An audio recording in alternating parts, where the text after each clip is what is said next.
1995 बॅचच्या IAS अधिकारी असलेल्या अश्विनी भिडे यांनी त्यांच्या कारकिर्दीची सुरुवात कोल्हापूरमध्ये सहाय्यक जिल्हाधिकारी म्हणून केली.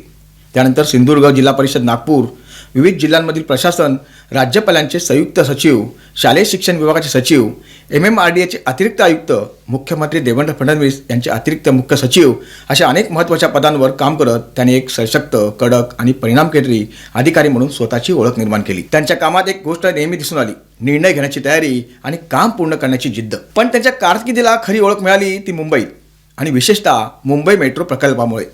मुंबई मेट्रो 3 शहराच्या पोटातून जाणारा अंडरग्राऊंड प्रकल्प अत्यंत गुंतागुंतीचा, तांत्रिकदृष्ट्या आव्हानात्मक आणि राजकीयदृष्ट्याही संवेदनशील. या प्रकल्पाची जबाबदारी जेव्हा अश्विनी भिडे यांच्याकडे आली तेव्हा अनेकांनी प्रश्न उपस्थित केले. हा प्रकल्प वेळेत पूर्ण होईल का?